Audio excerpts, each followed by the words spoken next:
बिस्मिल्लाहिर्रहमानिर्रहीम। नाज़रीन, आप देख रहे हैं तहलका स्पोर्ट्स। और अभी जो है वो आपको अपडेट बताएं कि पाकिस्तान और इंग्लैंड के जो 3 टेस्ट मैचेस की सीरीज़ है रावलपिंडी, मुल्तान और कराची में खेले जाएंगे। 1 दिसंबर से पहले टेस्ट का आगाज़ हो रहा है। उस हवाले से पाकिस्तान टेस्ट स्क्वाड का ऐलान जो है वो किया जाना था कुछ रोज़ कबल, लेकिन पाकिस्तान टीम पहुंची, आराम करने में देर लगी हेड कोच और कप्तान को। इस वजह से चीफ सेलेक्टर साहब के साथ मीटिंग नहीं हो रही थी।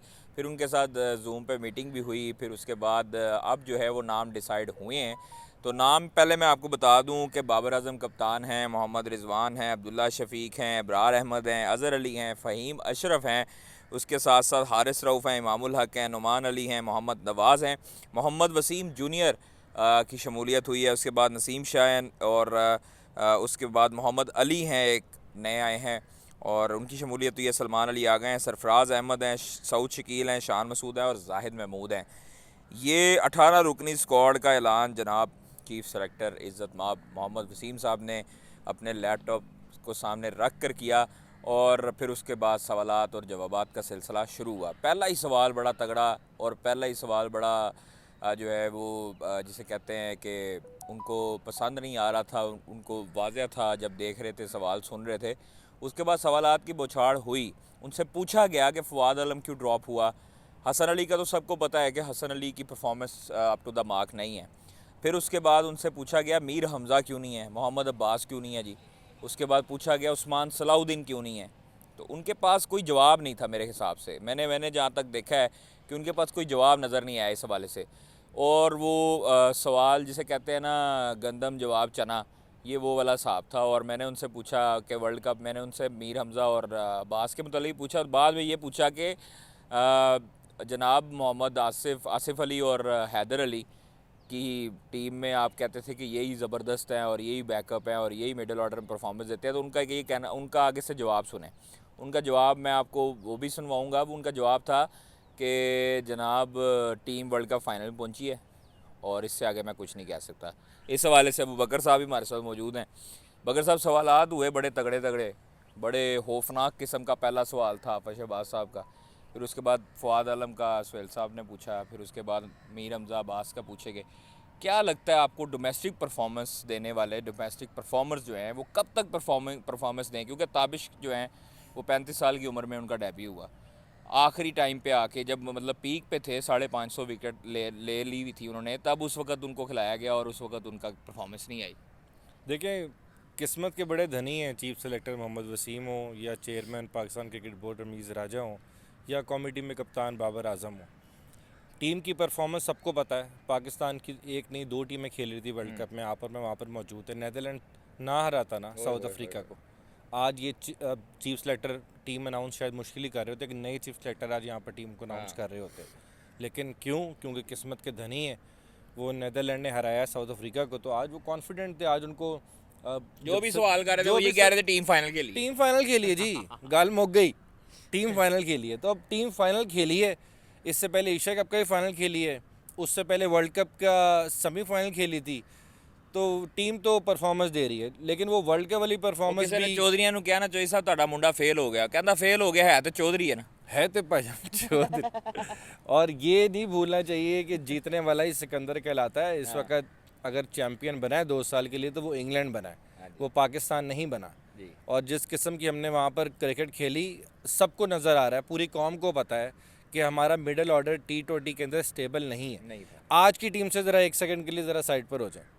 ये टेस्ट स्क्वाड मुझे लगता है कि स्टेबल टीम आज अनाउंस की गई है। नहीं ये ठीक है, मतलब एक आपने अगर बैलेंस टीम जो है ना वो आज अनाउंस की गई। लेकिन T20 की जो आपने टीम बना के भेजी है ना, वो कोई टीम नहीं थी। वो Shan Masood from nowhere in T20 cricket, अगर वो आपको संभाल गए हैं ना इस वर्ल्ड कप के अंदर, तो और वो भी इन्होंने नहीं सिलेक्ट किया सर शान मसूद को। वो तो प्रेशर था, वो तो उनके सर वो तो उन्होंने आप देखें उधर भी परफॉर्मेंस दी, इंग्लैंड में भी परफॉर्मेंस दी, इधर नेशनल T20 में परफॉर्मेंस, PSL में परफॉर्मेंस। वो तो आए थे, दरवाजे तोड़ के आए हैं। वो तो दरवाजा तोड़ कर आए, लेकिन कहीं नहीं गिनते थे शान मसूद नहीं को। गिनते थे, वो कहते थे जी टेस्ट प्लेयर है। हमने बाबर से सवाल किया था, याद होगा आपको, कि बाबर को कहा था शान मसूद को मिडिल ऑर्डर में, वो कहते हैं जी मिडिल ऑर्डर में उनके साथ ज्यादती होगी। तो वही शान मसूद है जिन्होंने 3 मैचों में 4 मैचों में इनके साथ मिडिल ऑर्डर ही खेला है। मिडिल ऑर्डर इंडिया के खिलाफ भी बचाया उसने आपको, उसने जिम्बाब्वे के खिलाफ भी थोड़ी मज़ामत की, वो मुझे उससे शिकवा रहेगा कि वो जो आउट हुआ, लेकिन बॉल ही बड़ा अच्छा पड़ गया था। लेकिन ओवरऑल शान मसूद ने मिडिल ऑर्डर को संभाला है, लेकिन हमने कोई ख़ास क्रिकेट नहीं खेली। हमने अगर 2 मैच निकाल दें इस वर्ल्ड कप के, अगेंस्ट साउथ अफ्रीका और अगेंस्ट न्यूजीलैंड जो हमने सेमीफाइनल में खेले, सेमीफाइनल भी खेलना, मतलब अगर हम अगर मगर की सिचुएशन से आए हैं तो ये नीदरलैंड की मेहरबानी है। मुझे तो नहीं समझ आती आज तक कि क्यों हम सबके ऑर्डर चेंज कर सकते हैं। कितने ओपनर्स आज हम मिडिल ऑर्डर में खिला रहे हैं। हारिस आया किए हैं, हारिस मिडिल ऑर्डर में आज खेल रहा है, शान मसूद को मिडिल ऑर्डर में खिलाने में मजबूर किया। सारी आपने बैकग्राउंड आपने ऊपर से नहीं चेंज कर सकते, ठीक है। ऊपर से जब आप स्ट्रगल करेंगे तो फिर मिडिल ऑर्डर आपके सामने खोल के सामने आ जाएगा। आपने 137 स्कोर किया बॉलर्स। अच्छा हम टेस्ट स्क्वाड की तरफ आते हैं। अबू बकर मोहम्मद अली की इंक्लूजन हुई है, मोहम्मद वसीम जूनियर की हुई है। लोग कहते थे शाहीन की जगह अगर आपने लेफ्ट आर्म फास्ट बॉलर रखना था तो मीर हमज़ा मौजूद थे उसकी ऑप्शन में। तो मीर हमज़ा बेचारे कब तक दरवाजे खड़खड़ाते रहेंगे, तोड़ेंगे कब? यार 130-35 के ही हैं मोहम्मद अली भी, ठीक है। तो हमने मीर हमज़ा, ताबिश, इनको यही इसी बुनियाद पे टीम से आउट किया था कि ये 140 नहीं करते। मोहम्मद अली भी नहीं करते 140, 135 मैक्सिमम करेंगे, ठीक है जी। वो 135 के बॉलर हैं। फिर हम वही कहते हैं कच्चा कच्चा तोड़ लेते हैं जल्दी। जो पक गया होता है ना, मोहम्मद अब्बास जैसा मटेरियल जिसने आपको 2 साल मुश्किल वक्त, स्पीड 120 पे चले गई है, तो वो इफेक्टिव है। अगर वो विकेट्स ले रहा है तो मुझे बताएं वसीम अकरम में भी अच्छी परफॉर्मेंस ने कितने 140 प्लस से विकेट्स लिए हैं। वो 130-135 के दरमियान ही हिला लेते थे। शॉन पॉलक की कितनी को पेस थी आपके सामने है ना। 120-25 पे वो बंदा सारी जिंदगी बॉल करता रहा। कैलेस देख लें, मैगरा भी इतनी एवरेज तो स्पीड थी 135। ये कोई बात नहीं है भाई। वसीम जूनियर क्यों है? मोहम्मद आसिफ देख लें, मोहम्मद वसीम जूनियर है। मोहम्मद आसिफ देख लें, एक मीडियम फास्ट बॉलर के, मतलब 135 133 पे आउट करते रहे, वो 125 पे भी आउट करता रहा, 122 पे भी। और यही है बात, 125 29 28 30 पे जब आउट करता था इनको अच्छा लगता था। यूई के अंदर 10-10 आउट करता रहा, आपको फिर भी उसी काबिलियत पे शक है। 2 साल का उसका भी काउंटी में कॉन्ट्रैक्ट हो गया। लेकिन मोहम्मद अली के बारे में जो हमने सुना है वो सारों से, वो यही सुना है कि बेहतर अच्छा बॉलर है, पर मतलब डोमेस्टिक में नंबर 3 पे इस टाइम विकेट टेकिंग पे 6 मैचेस में 24 विकेटें हैं। तो वो जल्दी है मेरे ख्याल में 6 में। जिसने डोमेस्टिक में 500 आउट किए हुए उसका क्या करना है?